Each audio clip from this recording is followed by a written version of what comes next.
Na hivyo ndivyo ambavyo dakika 90 za mchezo kati ya mnyama Simba dhidi ya Mtibwa Sukari, wataalamu wengine wanasema bwana iite Mtibwa Sugar, moja ya klabu ambayo imekuwa ikizalisha vipaji vingi sana ambavyo baadaye vimekuwa na faida kubwa sana kwa soka letu la hapa nchini Tanzania. Umetamatika. Francis Magata dakika ya 60, wakati Elim Panzu Kibi Sawala yeye ndo akiwapa uongozi goli la Simba first half, lakini second half scoreboard ikabadilika na Francis Magata akaelevu, na hivyo ndivyo ambavyo ikasalia mpaka dakika 90, na huko zikiwa zimeongezwa dakika 6 na mchezo ukaisha hivyo. Jina langu ni Florence Lenatus, niko na mwenzangu Hassan Saddam. Tupotazama vipi mchezo, takwimu ziko vipi na nini ambacho amekizungumza kocha wa Simba mara baada ya kutamatika kwa mchezo huo. Vipi kuhusu kocha mkuu wa klabu ya Mtibwa Sukari, naye pia amesema nini baada ya mchezo huo kutamatika? Amefurahi, amehuzunika? Vipi kuhusu Steven Baka, game ya kwanza tu NBC Premier League anaanza na sare katika kipindi ambacho wana Simba wengi wanaona matumaini makubwa kutoka kwake kufuatia yale ambayo tayari yameshatokea nyuma toka msimu huu uanze. Karibu ndani ya Data Sports,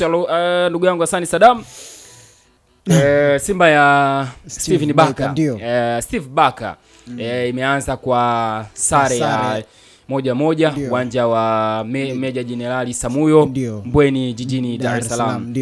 Moja ya kitu ambacho kabla hujamletea mtazamaji takwimu za mchezo ulivyokuwa, moja ya kitu ambacho amekiongea Steven Baka katika mchezo huu, nimwambie mtazamaji wa Data Sports, kabla ya mchezo kuanza alisema ya kwamba kutakuwa na mabadiliko ya uchezaji katika klabu yake ya Simba hii leo kutoka katika Simba ambao tuliona katika michuano Mapinduzi Cup, na hivyo ndivyo ambavyo imekuwa. Of course mabadiliko yalikuwepo ya kiuchezaji, tumeyaona Simba ambayo imekuwa ikimwangalia zaidi Elim Panzu Kibi Sawala katika kujenga mashambulizi. Hicho nimekiona sana kwa Simba, lakini baada ya game kuisha amesema ya kwamba moja kitu ambacho kimeiangusha Simba hii leo na timu yake kutokupata matokeo ni kutokuwa na matumizi mazuri ya nafasi ambazo walikuwa wanazitengeneza. Nafasi tunazo, tutakuja tumuelezee, lakini kwa kocha mkuu wa klabu ya Mtibwa Sugar, yeye alisema ya kwamba wamejiandaa kwenda kukabiliana na klabu ya Simba wakati mechi inaanza, na akasema ya kwamba kama endapo wachezaji wake watafuata maelekezo ambayo amewapatia, basi wanaweza wakawa na mechi nzuri dhidi ya Simba Sports Club.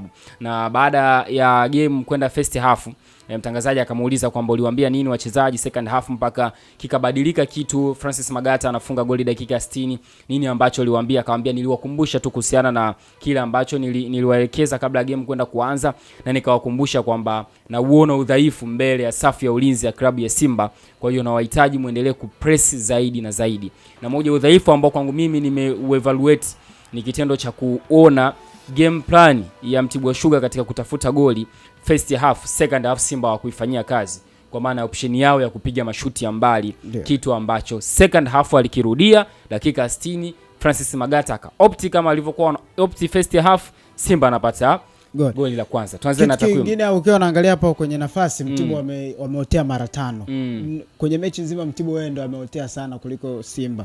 Ina maana kwa Simba alikuwa ukiangalia ile defense line, kwa nini kocha wakati anazungumza akasema kwamba nitawasubiri wao wakae, nitakuwa na washambulia na kushoot kwa pembeni, kwa sababu defense ya Simba ilikuwa inasogea sana mbele na inacheza sana offside trick, kama umeweza kujiondoa hicho. Kwa hiyo Mtibwa waliweza kutumia nafasi wakati wao wamesogea mbele, wanafanya ujanja, ndio maana wameotea mara 5 kwenye mechi. Takwimu zake za mchezo, Simba aliumiliki mchezo wote leo tunavyozungumza, ameumiliki kwa 57% kwa 43 za Mtibwa Sugar. Sawa.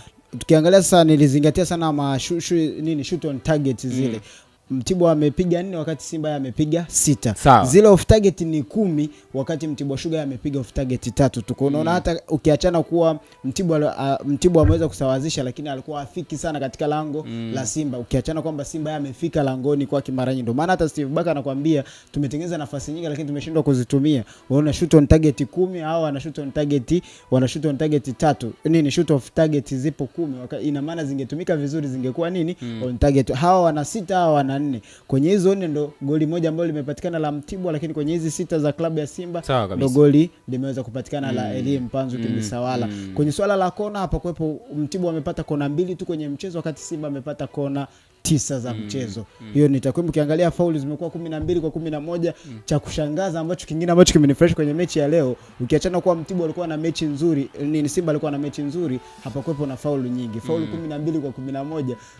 Zinapokutana timu za daraja ya kati na hizi timu mbili za Simba na Yanga, matumizi ya nguvu ni mengi sana, lakini leo hapakuwa matumizi ya nguvu. Kwa ni kitu kingine ambacho nimeendelea kushangaa kwenye mechi ya leo, kiachana umiliki wa Simba kwa umiliki mpira kwa ukubwa zaidi 57 kwa 43, shoot on target zikiwa 6-4, off target zikiwa 10-3, kona zikiwa 9-2, ukiachana kwa ina maana Mtibwa Sugar alidominate kila idara ya uwanja, ukiachana swala zima ambalo matokeo ndo yamefanya level kuwa 1-1, lakini kila idara Mtibwa yeye alitawaliwa na klabu ya Simba, kwamba Simba wao binafsi ndio wameshindwa kutumia nafasi ambazo nyingi wamezitengeneza, lakini hawajaweza kuzitumia vizuri. Endapo wangelizitumia vizuri, tungilikuwa tunazungumza mambo mengine. Asante sana Hassan Sadamu, hizo ni takwimu nzuri kuhusiana na mchezo ambavyo ulikuwa na tumaini mtazamaji wa Dada Sports, na pia utakuwa umepata picha namna ambavyo game ilikuwa. Hassan Sadamu katupitisha vizuri sana kuhusiana na mashuti, kuhusiana na game possession na fouls committed katika mchezo huo na mambo mengine mengi muhimu ambayo yametokea katika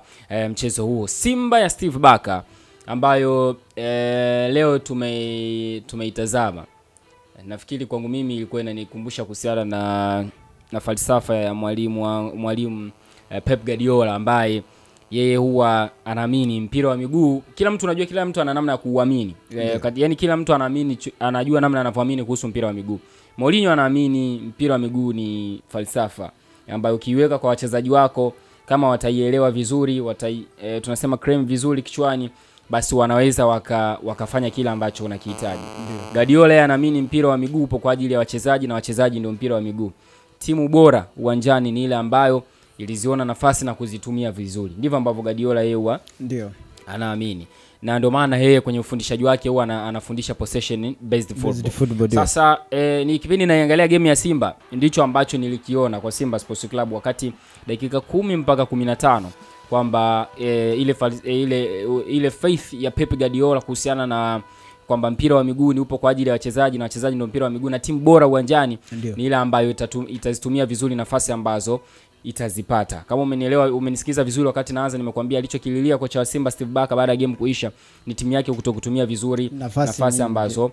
Sasa kwa nini nimesema ni timu bora ni ile ambayo inatumia nafasi nzuri uwanjani? Mtu anaweza akawa surprised ni kwamba Mtibwa Sugar ameingia uwanjani, hakukubali kukaa nyuma kwa maana ya kwa second team kwamba msubiri Simba aje then anashambulia kwa counter attack. No, aliingia uwanjani na kuifanya game kuwa transition game. Kwa maana game ambayo mnakuwa mna mipishano uwanjani. Na mkisema game ina tayari ni transition game kwa maana ina mipishano, ina maana ni game ambayo inatengeneza nafasi nyingi sana uwanjani. Itakuwa ina depend tu na structure mpinzani anavyojilinda na structure yako wakati ambao unaenda kushambulia. Idadi yako ya numbers wakati unaenda kushambulia na idadi ya numbers ya mpinzani ambapo yeye anakuwa nao wakati unaenda kumshambulia. Kwa hiyo kupitia hilo ndilo ambalo likapelekea Simba kutengeneza nafasi 4 first half. 3 shoots zikawa on target. Na kupitia hilo ndo ambako ukiangalia Simba ujengaji wao mashambulizi walikuwa wanajenga zaidi kupitia pembeni. Mligo, Kapombe, Mpanzu, alikuwa ni Mpanzu pamoja na Neo Maema. Na no Neo Maema sasa anacheza namba 10. Namba 10 ndio. Alikuwa ni Mpanzu alikuwa anatokea pale, of course Mpanzu, Kibu Dennis, Shomari Kapombe pamoja na Anthony Mligo ambao walikuwa wanafanya overlaps pamoja na underlapping, kwa maana ya kushambulia zaidi kupitia pembeni au kuingia zaidi kwenye half space. Na ndiko ambako mipira mingi ilikuwa inapita kwenye half space. Pasi ya kwanza Kibu Dennis anaipata, inaenda kwenye half space na mkuta Shomari Kapombe ka exploit vizuri space. Mpanzu yupo kwenye space nzuri, kaekewa mpira Simba ikapata goli. Ndio aina ya ujengaji wao wa mashambulizi ulivyokuwa. Though ukiangalia match ulikuwa una depend zaidi kumtafuta Elim Mpanzu. Yaani ni kama yeye ndo team playmaker licha ya team kuwa na namba 10 sana. That's why hujamuona Neo Maema akifanya kazi kubwa uwanjani, kwa sababu mashambulizi mengi yalikuwa hayashambuliwi, watengenezi mashambulizi kupitia pembeni. Tunasema kupitia katikati ya Neo Maema zaidi kwa Elim Mpanzu ambaye anabidi akati kuingia ndani. Hiyo tunasema playing through. Hicho hatakuwa tukioni. Bali mengi alikuwa na unasema playing surround, yani unashambulia zaidi kupitia pembeni, ni kama unataka kumzunguka mpinzani wako, ndicho ambacho walikuwa wanakifanya. Kwa hiyo ukiangalia timu wakati inaenda kujenga mashambulizi ni kama anayeangaliwa zaidi wakati ujengaji ule wa mashambulizi ni Elim Mpanzu kuliko playmaker ambaye sisi tunajua ambaye ni namba 10. Ndio Simba ya Steve Barker ambayo mimi nimeiona kwenye ujengaji wao wa mashambulizi. Lakini well rested defense kwa maana ya Rushain Dirok pamoja na Wilson Nangu ambao wanakuwa wanaiacha distance nzuri sana. Wanaachiana distance wao kwa wao, lakini pia kuna distance ambao wanaiacha kubwa kati yao pamoja na goalkeeper wao ambaye ni Hussein Abel ambaye anakuwa anahitajika kusogea mbele zaidi na atoke langoni, kitu ambacho ni kizuri. Kwa hiyo Ukiangalia structure yao wakati wanaenda kushambulia ni nzuri, wakati ambao wanakuja kujilinda nao pia ni nzuri, lakini wakakutana na timu ambayo imechagua kupishana nao kwa maana ya Mtibwa Sugar. Ni game nzuri na ndio ambayo timu zetu hizi kubwa huwa wanatamani kukutana na timu za hivi kuliko na timu ambazo zimechagua sana kukaa chini. Kitu ambacho nimekipenda zaidi kutoka kwa klabu ya Mtibwa Sugar kwenye hii game, moja ni structure yao nzuri wakati ambao wanajilinda, kwa maana ya tunasema ile ni teamwork. Wachezaji wote unawaona wamerudi katika eneo la kujilinda, then wanajilinda vizuri. Ilikuwa ni changamoto tu ya kufanya scanning, kujua sehemu gani ambako mpinzani amesimama na paswa na mimi niwepo kabla ule mpinzani hajaupokea mpira. Lakini structure nyingine nzuri wakati ambao wanaenda kushambulia, kitu ambacho unaona wanaweka idadi nyingi sana ya wachezaji, wakati huo wanakuwa wameacha distance nzuri kati ya mchezaji mmoja na mwingine kuliko ile kuwa compact, kitu ambacho pengine inaweza kawa rahisi nyie kuporwa mpira, kwa sababu ukicheza compact build up ina maana ya unaofia mpinzani yani huwa ni falsafa ya Pepe kwamba yeye anapenda short passes lakini isiwepo distance kubwa kati ya mchezaji mmoja na mwingine. Kwa hiyo maana ya hata kama tukipoteza mpira ni rahisi wa sisi kupata ule mpira. Kitu ambacho kwa Mtibwa haukukiona. Walikuwa wanaacha distance kubwa kati ya mchezaji mmoja na mwingine, hasa wakifika kwenye final zone ya Simba Sports Club. Unaona wanaenda pembeni lakini hawaendi kwa lengo la kupiga cross. No, wanaenda kwa sababu wanatafuta mchezaji ambaye atakuwa out of the box, apewe mpira ambaye angalau kalitazama lango la Simba aweze kushoot. Kitu ambacho walikionyesha first half, wakapiga mashuti mawili, moja likawa on target, lingine likawa off target. Kitu wakati Simba alipiga mashuti matatu on target, chance ya kicreate 4. Ukija second half, nikajua labda Steven Baka kaiona game plan ya mwalimu wa Mtibwa Sugar katika katika kutafuta lango la kutengeneza mashambulizi kwenye lango la Simba.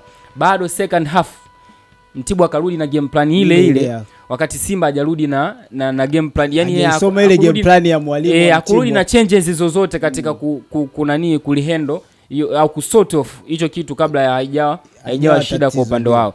That's why unakuja kuona Francis anakuja kufunga dakika ya 60 kwa instant ile, kwa maana ya option ile ya kupiga mashuti ilianzia chini alafu ikarudishwa. Jamaa alikuwa kwenye box akaamua aitoe nje, ndio ikamkuta Francis Magata akaopti kushoot. Yani walikuwa wanajua ugumu wa kuunlock safi ya Simba, kufika pembeni paka upige cross. No, wana wachezaji wazuri, wanaweza wakaruka wakapiga kichwa, lakini pia wanaweza wakacheza second balls vizuri, yani wanaweza wakawini mipira ya hivyo ya cross. Sasa option tunaokuja nayo sisi ni kupiga mashuti ya mbali. Kitu ambacho kimewalipa Mtibwa Sugar na kitu ambacho kinakushangaza kwa sababu akikufanyiwa kazi na Steve Baka first half, at least second half ili waje wamebadilika. Tukizungumza kuna vitu vingine vile vimetokea kwenye mechi. Unaweza kumzungumzia Mohamed Bajabeli, naye dakika 10 pekee zimemtosha kurudi tena benchi. Kwa hiyo nafikiri nayo itakuwa ni pigo lingine kwa wanasimba wakati ameanza kushaini. Rushen Dareka anakutana na majeruhi. Kuna sababu nyingine ilifanyika baada ya Mohamed Bajabeli kuumia, alitoka kaingia Kibu Denis. Baadaye tena Kibu Denis akaondolewa kaingia Budo Mutale. Kwa hiyo watu wanabidi wapate taarifa. Mwalimu alisema kwamba ameuzungumza vizuri baada ya mechi kumalizika. Akasema alimtoa Kibu, alijua kwamba Kibu ametoka nation team, kwa alijua kwamba vyovyote vile hatomaliza dakika zile alizopewa, kwa sababu kumbuka ni dakika almost dakika 80. Ameingia dakika ya 12 ya mchezo baada ya Mohamed Bajabeli kuwa ameumia. Kwa watu wakawa na maswali. Kipindi cha pili tunasema mwalimu amefanya sub takriban 3 kama unavipata vizuri. Amemweka Morris Abraham, baadaye alionekana ameingia Dese Mukwala kuchukua nafasi ya Selemani Mwalimu. Kipindi cha pili kiliporudi, unaweza kipindi cha kwanza mpaka kipindi cha pili kabla Morris Abraham, timu ilikuwa inamtegemea sana Elia Mpanzo kama unakumbuka vizuri. Lakini ilipoingia kipindi cha pili dakika zile za mwishoni, na maana kuanzia dakika ya 80 kurudi juu, timu ilikuwa inamtegemea sana Morris Abraham ambaye alikuwa anakuja anashuka chini kuichukua mipira. Kama ulikuwa unatazama vizuri, anamwekea Budo Mutale Joshua ili amtengenezee Dese Mukwala. Na miongoni alichokifanya, kuna pasi moja nzuri alimtengenezea Dese Mukwala, lakini hata hivyo Dese Mukwala hakuifanyia kazi pasi aliyotengenezewa na Elie Mpango.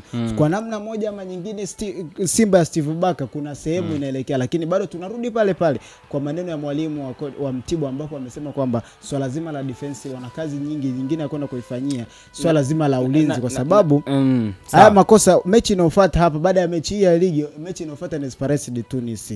Naamini hii ndio atakayoitumia kwenda kusoma kulifaa, kwa sababu mwalimu akiwa na Simba ndio akasema hii ndio mechi yake ngumu zaidi kiachana ya Azam alocheza kule Mapinduzi. Unaweza kusema baadhi ya wachezaji hawakuepo, lakini hii leo ndio inawezekana ni kipimo sahihi cha kuanza kuanza kuiona ladha halisi atakayokutana nayo atakapokutana na Esperance de Tunis. Usilinganishe ubora, Esperance ni bora zaidi kuliko Mtibwa, lakini kidogo unaweza kusema hii ilikuwa na ushindani ambazo unaweza kumpa sawa kwamba je, nitakapokutana na Esperance de Tunis kuna makosa moja mbili, kama nimeshindwa kusoma mfumo wa Mtibwa kipindi cha kwanza, kipindi cha pili nikarudi vile vile pasina kufanyia kazi, nitakapokutana na Esperance de Tunis kwa hiyo na kazi nyingine ya kusoma. Kwa hiyo ina maana kupitia hii mechi inaweza kumsaidia mwalimu kufanya mabadiliko makubwa. Kabisa umezungumzia structure ya safu ya ulinzi ya klabu ya Simba, na nadhani hapo ndiko ambako bado sijamuelewa kabisa Steven Baka, labda kwa wengine kwamba namna gani ambavyo Simba inapaswa kuwa inajilinda. Yani unaweza game plan yetu ni kuwa na mpira, maybe game plan yetu tutafanya hivi tukiwa na mpira, tusipokuwa tunafanya hivi, lakini inaonekana tusipokuwa na mpira kwa Simba Sports Club bado inaonekana kama vile timu haijajua nini ambacho anapaswa kufanya. Maybe ni fitness, tusubiri tuone. Asante sana kwa wewe ambao ulikuwa pamoja na sisi. Mimi ni Florence Renato, mwenzangu ni Hasani Sadamu. Ulikuwa ni wakati mzuri kuzitazama dakika 90 jumlisha 6, kwa maana dakika 96 ambazo 6 ni zile za nyongeza bwana za mchezo kati ya Simba Sports Club dhidi ya Mtibwa Sukari. Umeisha kwa mabao ya 1-1, wakati Elim Panzu pamoja na Francis Magata ndio ambao wakiwa wafungaji katika mchezo huo, na Francis Magata ndiye aliyeibuka man of the match katika mchezo huo. Mr. Parko anasema until next time, tutakutana siku ya kesho Jumatatu, na hivi ndivyo ambavyo sisi weekend yetu imeenda bwana. Bye.